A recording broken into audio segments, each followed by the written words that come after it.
అమ్మవారి అనుగ్రహాన్ని పొందిన వాళ్ళు ఏ కారణాలకి పొందారు అని అడిగారు అనుకోండి, ఈ కారణానికి పొందారు అని చెప్పడం కూడా చాలా కష్టం. ఎందుకో తెలుసా అండి? కాళిదాస మహాకవి ఏ కారణం చేత పొందాడు అని నన్ను అడిగారు అనుకోండి, విశ్వాసంతో పొందాడు అని అలంతే. ఎందుకు పొందాడు? గొర్రెలు కాసుకునేటటువంటి వాడు ఒక మహారాజు యొక్క కుమార్తెకి పతి అయ్యాడు. అయిన తరువాత మొట్టమొదటి రోజు రాత్రి ఆయన యొక్క నిజస్వరూపం తెలిసిపోయింది, అక్షరం ముక్క రానివాడని. చీకటి పడిపోయింది. ఆ రాజకుమార్తె అంది, ఇంతటి నిరక్షర కుచ్చివి, మా తండ్రి బాధపడతాడు నువ్వు అల్లుడు అని తెలిస్తే, నా మీద పగపట్టిన గురువు నిన్ను నాకు భర్తని చేశాడు, బెంగ పెట్టుకోకు. ఈ ఉజ్జయిని నగరంలో రాత్రంతా నగర సంచారం చేసి తెల్లవారే వేళ కాళికాదేవి గుళ్ళోకి వస్తుంది. నువ్వు వెళ్ళి గుళ్ళో కూర్చుని తలుపులేసి కూర్చో. ఆయనకున్నది మొండితనం. ఆ మొండితనాన్నే ఆస్తిగా ఆధారంగా చేసుకుని ఈశ్వరానుగ్రహం పొందగలిగినటువంటి శక్తిని ప్రచోదనం చేసింది ఆవిడ. కాబట్టి నీవు వెళ్ళి కాళికాదేవి ఆలయంలో తలుపులు వేసి కూర్చో. తెల్లవారుతుండగా అమ్మవారు వచ్చేస్తుంది, లోపలికి వెళ్ళిపోవాలి. ఇప్పటికీ వారణాసిలో వారాహి ఎలా తిరుగుతుందో అలా తిరుగుతుంది కాళికాదేవి. లోపలికి వెళ్ళడానికి ఆవిడ తలుపులు తెరుస్తుంది, నువ్వు బిడాయించి కూర్చో. ఎవడు రా లోపల తలుపులు తీ అంటుంది. నువ్వు ఆయనకేం రాదు అప్పటికి కాళిదాసు గారికి. 2 మాటలు చెప్తా, ఈ 2 అనుంది. ఏమిటన్నారు? కాళీ విద్య, కాళీ విద్య, ఈ 2 మాటలే అను. ఆయన అన్నాడు విద్య అనలేకపోయాడు కాళిదాసు. కాళీ ఇద్య, కాళీ ఇద్య అన్నాడు. పోనీ అదే అను. ఈ మొండితనం అమ్మవారి దగ్గర చూపించు. వెళ్ళిపోయి కాళికాదేవి గుళ్ళో కూర్చున్నాడు. వచ్చేసింది తల్లి తెల్లవారుతుండగా. తలుపు చప్పుడు చేసింది, తీయలేదు. తోసింది, తీయలేదు. ఎవడరా లోపల ఆ తలుపు తీయండి. అమ్మవారే తలుచుకుంటే తలుపులు తీయలేనంత బలహీనురాలండి కాళికాదేవి కాదు. వచ్చిన ఆవిడ తనని అనుగ్రహించగలదు. గొర్రెలు కాసుకునేవాడిని నాకు ఆవిడ ఎలా ఇస్తుందండి కవిత్వం అని అడగకుండా కూర్చున్నాడు వీడి విశ్వాసం. చూద్దాం ఏం చేస్తాడో. ఒరే తలుపు తీస్తావా తీవా? ఏమీ లేదన్నమాట. ఖాళీ విద్య. తలుపు తీస్తావా తీవా ఈవిడ విద్య కావాలని ఆయన. ఆఖరికి ఆవిడ ప్రసన్నురాలైంది. షహబాష్, ఎంత నమ్మకం రా నా మీద అనుకుంది. ఆ నాలుక తలుపు సందులోంచి బయట పెట్టింది. ఇప్పుడు తలుపు కొద్దిగా తీసి విద్య ఇస్తే కానీ తలుపు తీయడనమాట. విద్య లేనివాడు కాబట్టే తలుపు తీసుకోగలదని తెలుసుకోలేకపోయాడు. విద్యలు ఇచ్చిన తల్లి తలుపే తీయలేదా తెలుసుకోలేకపోయాడు. తలుపు నేను వేసేయగలను ఆవిడ రాకుండా. ఈ మొండితనం విశ్వాసంగా మారిపోయింది అమ్మవారి మీద. ఇప్పుడు నాలుకొక్కటే బయటెట్టాడు. ఎడంచేత్తో దాన్ని ఇలా లాగి రాసేసింది బీజాక్షరాలు. తలుపు తీశాడు.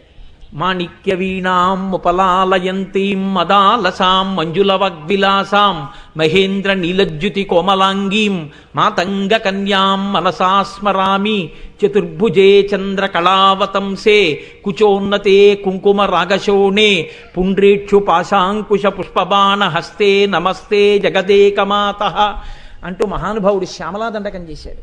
మీకు అందరికీ తెలుసా శ్యామలా దండకం అత్యద్భుతమైనటువంటి దండకం. ఆవిడ ఎక్కడ ఉంటుందో దగ్గర నుంచి చెప్పేశాడండి శ్యామలా దండకంలో. జై జననీ సుధా సముద్రంత హృజన్మ నిద్వీప సంరూఢ బిల్వాటవీ మధ్యకల్పద్రుమాకల్ప కాదంబ కాంతార వాసప్రియే కృత్తి వాసప్రియే సర్వలోకప్రియే సాదరారబ్ధ సంగీత సంభావనా సంభ్రమాలోక నీపస్రగాబద్ధ చూలీచనాధత్రికే సానుమత్పుత్రికే శేఖరీభూత సీతాంశురే కామయూఖావళీ నగ్ధ స్నిగ్ధ నీలాలక శ్రేణి శృంగారితే లోక సంభావితే కామలీలాధనుస్సన్ని భభ్రుల్లతా పుష్ప సందోహ సందేహ కృణాసికామౌక్తికే చారు గోరోచనా పంక కేళీ లలామాభిరామే సురామే రమే ప్రోల్ల సత్వాలికాముక్తిక శ్రేణికా కుండల నీలికా కుండలో మండితోద్భాసి గండస్థలం యస్త కస్తూరికా పత్రరేఖా సముద్భూత సౌరభ్య సాంద్రీభవన్మంద్ర తాంత్రీశ్వరే భాస్వరే వల్లకీ వాదన ప్రక్రియాలోల తాళీ దశాబద్ధ తాటంక భూషా విశేషాన్వితే సిద్ధ సన్మాన్వితే అని పెద్ద దండకం జరిపి సర్వమంత్రాత్మికే సర్వయంత్రాత్మికే సర్వచక్రాత్మికే పాహిమాం పాహిమాం పాహిమాం దేవి తుభ్యం నమో దేవి తుభ్యం నమో దేవి తుభ్యం నమః అని పాదాల మీద పడిపోయాడు. అంతే, సర్వ విద్యలు కరతలామలకమైపోయాయి మహానుభావుడికి. ఇప్పుడు అమ్మవారి అనుగ్రహం అంటే ఏమిటో చూపించాడు. ఆయన దంతపంక్తిలో ఒకడైపోయాడంతే అమ్మవారి అనుగ్రహంతో. ఇప్పుడు చెప్పండి, కాళిదాసు గారు అమ్మవారి అంతటి మహాజ్ఞాని కావడానికి ఏమి అర్హత కలిగిన వాడు అని మీరు నన్ను అడిగారు అనుకోండి, నేనేం చెప్పవలసి ఉంటుంది మీకు? విశ్వాసమే. భక్తితో కూడిన కర్మాచరణము ఆ స్థాయికి వెళ్ళిపోయిందంతే. ఆ రోజులలో ఆశ్చర్యం అండి, ఆయన పేరే కాళిదాసు అయిపోయిందంతే, ఇంకో పేరు లేదు ఆయనకి, ఆయన పేరే కాళిదాసు. మహానుభావుడు ఉజ్జయిని రాజ్యంలోకి వెళ్ళి ధారానగరానికి వెళ్ళారు, భోజరాజు గారు పరిపాలిస్తున్న చోటికి. భోజరాజు గారి ఆస్థానంలో ఏకసంతాగ్రాహి, ద్విసంతాగ్రాహి, త్రిసంతాగ్రాహి అని ముగ్గురు ఉండేవారు. ఒక్క మాట పద్యం చెప్తే ఏకసంతాగ్రాహి గ్రహించి చదివేస్తాడు. చెప్పిన ఆయన ఏకసంతాగ్రాహి చదివితే 2 మాటలు విని ద్విసంతాగ్రాహి చదువుతాడు. ద్విసంతాగ్రాహి ఏకసంతాగ్రాహి చదివిన వాడిది విని త్రిసంతాగ్రాహి చదువుతాడు. వీళ్ళు ముగ్గురు చదివి అంటారు, వాడి సొంత కవిత్వం కాదు మహాప్రభో, ఎక్కడో ఉన్నదే వీడు చదివాడంటారు. రాజు శిక్ష వేసి పంపిస్తుండేవాడు. ఏ కవిని భోజరాజు దగ్గరికి రానిచ్చేవారు కాదు. కాళిదాసు గారు అమ్మవారి అనుగ్రహంతో కనిపెట్టారు, వీళ్ళు భోజరాజు దగ్గరికి కవుల్ని చేరనివ్వట్లేదు అని. ఏమీ తెలియని వారిలా వెళ్ళారు వీళ్ళ దగ్గరికి. వెళ్ళి, అయ్యా నేను పేద బ్రాహ్మణుండండి, ఏమి ఐశ్వర్యం లేదు, భోజరాజు గారి దర్శనం చేయిస్తే ఓ శ్లోకం చెప్తాను, దానివల్ల నాకేమన్నా 4 రూకలు ఇస్తాడనుకుంటున్నాను, తప్పకుండా చేయిస్తాం, కానీ నీకేమొచ్చో శ్లోకం చెప్పు అన్నారు. ఆయన అన్నాడు, అస్థివద్భకవచ్చైవ చల్లవత్ తెల్ల కుక్కవత్ రాజతే భోజతే కీర్తి పునఃసన్యాసిదంతవత్ అన్నాడు. భోజరాజు గారి కీర్తి ఎలా ప్రకాశిస్తోందో తెలుసా? అస్థి అంటే ఎముక, ఎముక ఎంత తెల్లగా ఉంటుందో భోజరాజు గారి కీర్తి అంత తెల్లగా ఉంది. బకవచ్చైవ అంటే కొంగ ఎంత తెల్లగా ఉంటుందో భోజరాజు గారి కీర్తి అంత తెల్లగా ఉంది. చల్ల అంటే మజ్జిగ ఎంత తెల్లగా ఉంటుందో అంత తెల్లగా ఉంది. తెల్ల కుక్కవత్, తెల్ల కుక్క ఎలా ఉంటుందో అంత తెల్లగా ఉంది. రాజతే భోజతే కీర్తి పునఃసన్యాసిదంతవత్, సన్యాసి దంతాలు ఎంత తెల్లగా ఉంటాయో అంత తెల్లగా ఆయన కీర్తి ఉంది. దానికి వివరణ మాత్రం నన్ను అడక్కండి, లేనిపోను గొడవ. కాబట్టి పునఃసన్యాసిదంతవత్, సన్యాసిదంతాలంత తెల్లగా ఆయన కీర్తి ప్రకాశిస్తోంది అన్నారు. ఇప్పుడు ఈ శ్లోకం విని వీళ్ళు అనుకున్నారు, ఇంత చేతకాని కవులున్నారు లోకంలో అనుకుంటాడు రాజు, వీడిని తీసుకెడదాం అనుకున్నారు. ఈయన ఆ కవులు మాట్లాడుతున్నప్పుడు కనిపెట్టారు, ఏకసంతాగ్రాహికి కొద్దిగా నత్తి ఉంది, టకారం డకారం మకారం నకారం పలకదు, బాగుందనుకున్నారు. మర్నాడు రావయ్యా తీసుకెడతాం భోజరాజు గారి దగ్గరికి అన్నారు. తీసుకెళ్లారు భోజరాజు గారి దగ్గరికి, తీసుకెళ్లి కూర్చోపెట్టారు. ఈయన ఒక కవిటండి, మీకు ఏదో శ్లోకం చెప్తాట అన్నారు. ఏది చెప్పమన్నారు భోజరాజు గారు? ఏకసంతాగ్రాహి తిరిగి చెప్పే అవకాశం లేని పద్యం చెప్పాలి, అటువంటి శ్లోకం చెప్తే నత్తున్నవాడు మళ్ళీ పలకలేడు. కాబట్టి ఇప్పుడు కాళిదాసు గారు అన్నారు, షజ్జామజ్జకరాజ్యవీజ్యవసుధాజ్జాలాంశ్చమజ్జాకిరే జిట్కేట్కిక్కి ధరే ధరే ఖణఖణా ఖజ్జూర విడ్రభ్రమ లుడ్భ్రం లుడ్భ్రమ లుడ్భ్ర లుడ్భ్ర యుదపాడ్రడ్రడ్డస్తథా పాదౌటేటి పటేటిటేటిటుర సత్ప్రఖ్యాతి సత్యాదయ అన్నారు. అందులో ప్రారంభమే జకారం. షజ్జామజ్జకరజ్జవీజ్యవసుధాజ్జాలాంశ్చమజ్జాకిరేట్కిక్కేట్కిక్కి ధరే ఖణఖణా షాడ్యూల లుడ్భ్రం భ్రమ. ఈ మాట అనేటప్పటికీ వాడు అదిరిపోయాడు ఏకసంతాగ్రహం. ఇదేమిట్రో ఈ జకారాలు ఏమిటి, ఈ అల్లరేమిటి, ఈ శ్లోకం ఏమిటి, పాదౌటేటి పటేటిటేటి టకారం ఏది పలకదు, అలా ఉండిపోయాడు. ఇదేమిటి నిన్న చెప్పిన శ్లోకం ఏం వాళ్ళు చెప్పట్లేదు ఏమిటి? ఇప్పుడు ఇది వినగానే భోజరాజు గారు తూర్పు దిక్కుకున్నవారు ఠక్కని దక్షిణానికి తిరిగారు. ఇలాంటివి ఇంకొక 3 శ్లోకాలు చెప్పారు. 3 దిక్కులు తిరిగి 4 దిక్కుల రాజ్యం నీకు ధారపోసేస్తున్నానన్నారు. ఇప్పుడు ఆయన తన ప్రజ్ఞ చెప్పాడు.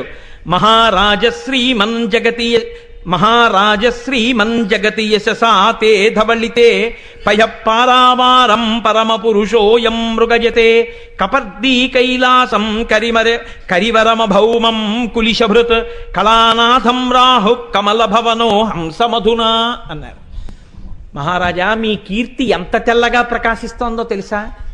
మీ కీర్తి విపరీతమైన తెల్లతనంతో ప్రకాశించేయడం వల్ల బ్రహ్మగారికి తన హంసవాహనం కనపడడం మానేసింది, వెతుక్కుంటున్నాడు, తెలుపులో కలిసిపోయింది. శ్రీ మహావిష్ణువు పడుకుందామంటే పాలసముద్రం కనపట్టలేదు, వెతుక్కుంటున్నాడు. పరమశివుడు తన ఇంటికి తాను ఎడదామంటే కైలాస పర్వతం కనపట్టలేదు, వెతుక్కుంటున్నాడు. గ్రహణం రోజున రాహువు చంద్రుణ్ణి పట్టుకుందామంటే కనపట్టలేదు, ఈ తెలుపులో కలిసిపోయింది, వెతుక్కుంటున్నాడు. నీ తెలుపు వాళ్ళ త్రిలోకాధిపతుల యొక్క స్థావరాలు కనబడకుండా చేసేసింది, అంత తెల్లతనంతో ప్రకాశిస్తోంది నీ కీర్తి అన్నారు. అనేటప్పటికీ పరమ సంతోషపడిపోయి అప్పుడు కాళిదాసు గారు వీళ్ళ ముగ్గురి యొక్క ఆగడములను బయటపెట్టారు. అప్పుడు వీళ్ళ ముగ్గురిని సంస్థానంలోంచి బయటికి పంపించి కాళిదాసు గారిని తీసుకొచ్చి ఆస్థాన కవిగా వేశాక ఎందరో కవులకి భోజరాజు దర్శనం చేయించారు మహానుభావుడు. అమ్మవారి అనుగ్రహంతో అవతల వారి మనస్సులో ఉన్నటువంటి విషయాలను గ్రహించి చెప్పగలిగిన శక్తి ఉండేది కాళిదాసు గారికి. ఆయన వినక్కర్లేదు, అది ఆయన శక్తి అంటే. మీకు నేను ఒక విషయాన్ని మనవి చేస్తాను ఆ సంతోషానికి. కాళిదాస్ ఒకడు ప్రకాశిస్తున్నాడంటే ఏడిచేవాళ్ళు చాలామంది ఉంటారు లోకంలో. కాబట్టి అయ్యో వాడేం చేస్తున్నాడు, పోనీ మనం చేద్దామని ఉండదు, వాడిని ఎలా పాడు చేద్దామని చూసేవాళ్ళు ఎక్కువ. కాబట్టి కాళిదాసు గారికి భోజరాజు గారి దగ్గర ప్రాపకం ఎక్కువైపోతోంది, భోజరాజు గారి దగ్గర కాళిదాసు గారిని ఎలా పాడు చేయాలి. నేను ఆయన దగ్గరికి వెళ్ళి అన్నారు, మీకు తెలియని విషయం కాదు, ఆయన సానివాడలకు తిరుగుతూ ఉంటాడు. ఇప్పుడు కొత్తగా చేపలు కూడా తింటున్నాడు మహాప్రభు. అంటే ఈ మాట చెప్పగానే ఒకటి భోజరాజుకి తెలుసు, కాబట్టి చేపలు కూడా తింటున్నాడు బ్రాహ్మణుడయ్యుండి అంటే శిక్ష వేస్తాడనుకుని చెప్పారు. భోజరాజు నవ్వి అన్నారు, ఈ మాట చేపలు కొనుక్కెడుతుండగా కాళిదాసును పట్టుకుని తీసుకురండి, శిక్ష వేస్తానన్నారు. అక్కడ లేరు కాళిదాసు గారు, కానీ ఆయన అన్నీ తెలుసుకోగలడు కాళికాదేవి అనుగ్రహంతో. తన మీద మిగిలిన కవులు చాడీలు చెప్పిన విషయం తెలుసుకుని మర్నాడు ఉదయమే అలా వెళ్ళి శాకాహారం అమ్మే కొట్టులోకి వెళ్లకుండా మాంసాహారం అమ్మే కొట్టు దగ్గరికి వెళ్ళి పెద్ద పెద్ద చేపలు 4 కొనుక్కుని నీళ్లు కారుతున్న చేపల్ని చంకలో పెట్టుకుని వెళ్ళిపోతున్నారు రోడ్డు మీద. ఆ చేపల తోకలు ఇలా ఆడిస్తున్నాయి, నీళ్లు కారుతున్నాయి. ఆయన్ని పట్టుకుని ఈ మిగిలిన కవులు భోజరాజు గారి యొక్క సమక్షానికి తీసుకెళ్లారు. మహాప్రభువు తప్పు చేస్తుండగా పట్టరమన్నారు, చేపలు పట్టుకెడుతుండగా తీసుకొచ్చాం, అదిగో చంకలో చేపలు అన్నారు. తెలియని వాడిలా భోజరాజు అన్నారు, కక్షేకిం తవ, చంకలో ఏం పెట్టుకొచ్చావు కాళిదాసు అన్నారు. అంటే ఆయన అన్నాడు, పుస్తకం పట్టుకొచ్చాను. ఓహో, పుస్తకం పట్టుకొచ్చావా, కిముదకం, అందులోంచి నీళ్లు కారుతున్నాయే ఏమిటి అన్నారు. కావ్యార్థసారోదకం, అది ఆ పుస్తకం మహాకావ్య, కావ్యం యొక్క సారం అలా కారుతోందన్నారు. ఓహో, అంత గొప్పదే. గంధం కిం, మంచి వాసన కూడా వస్తుంది, ఏమిటా వాసన అంటే ఆయన అన్నారు, ఘనరామ రావణ మహాసంగ్రామ రంగోద్భవ, రామరావణ సంగ్రామం అయినప్పుడు అక్కడ ఉన్న ధూళి పైకి లేచిందయా వాసన మహారాజాది అన్నారు. ఓహో, పుచ్చక్కిం, మరి ఏదో తోక కనపడుతోందే వెనక్కి, అదేమిటన్నారు. ఘనతాళపత్ర లిఖితం, చాలా పెద్ద తాటాకు గ్రంథం ఇది, అందుకని తోక కనపడుతోంది నీకన్నారు. ఓహో, కిం పుస్తకం హే కవే, ఏం పుస్తకమో అది అంటే రాజన్ భూసుర దైవతైశ్చ పఠితం రామాయణం పుస్తకం, రాజులు బ్రాహ్మణులు అందరూ చదివేటటువంటి పుస్తకం లోకంలో ఏదో ఆ రామాయణం నా చంకలో ఉందన్నారు. అలాగా ఇలా అన్నారు భోజరాజు గారు. ఇలా తీసి అక్కడ పెట్టాడు, అది రామాయణ గ్రంథంగా మారిపోయింది. చాడీలు చెప్పినటువంటి వాళ్ళ కళ్ళు బైర్లు గమ్మాయి, అది కాళిదాసు గారంటే. అందుకే ఇప్పటికీ మహాపురుషులు కూడా కాళిదాసు గారి మేఘ సందేశం, కాళిదాసు గారి అభిజ్ఞాన శాకుంతలం, కాళిదాసు గారి రఘువంశం, మల్లినాథ సూరంతటి వాడు రఘువంశానికి వ్యాఖ్యానం రాసుకున్నారు. కాబట్టి ఆ మహాపురుషుడు చెప్పినటువంటి మాటల్ని ఇప్పటికీ కూడా అన్వయం చేస్తారు. చంద్రశేఖర పరమాచార్య స్వామి వంటి మహాపురుషుడు కూడా కాళిదాసు గారు చెప్పినటువంటి విషయాల్ని ఎన్నింటినో తన అనుగ్రహ భాషణాల్లోకి అన్వయం చేసేవారు. అంతటి మహాకవి అయి ప్రకాశించారంటే ఆయన నోటి వెంట వచ్చినది సత్యమైపోయేది. ఆఖరణ అదే భోజరాజు గారి మరణానికి కారణమైంది, మళ్ళీ భోజరాజు గారిని పుట్టించడానికి కారణమైంది, ఆఖరికి ఇద్దరు చంపూరామాయణం విని తరించడానికి కారణమైంది. కాబట్టి అటువంటి కాళిదాసు గారు లోకంలో ఆవిర్భవించారంటే అమ్మవారి దంత పంక్తి, అది ఆవిడ యొక్క అనుగ్రహం. ఈ వీడియో మీకు నచ్చితే వెంటనే ఒక లైక్ చేయండి, మీ ఫ్రెండ్స్ అండ్ ఫ్యామిలీతో షేర్ చేయండి. మరిన్ని ఇలాంటి ఇంట్రెస్టింగ్ వీడియోస్ కోసం మన ఛానల్ గ్లోబల్ సాగా బై రుద్రని ఇప్పుడే సబ్స్క్రైబ్ చేసుకోండి. See you in another new video.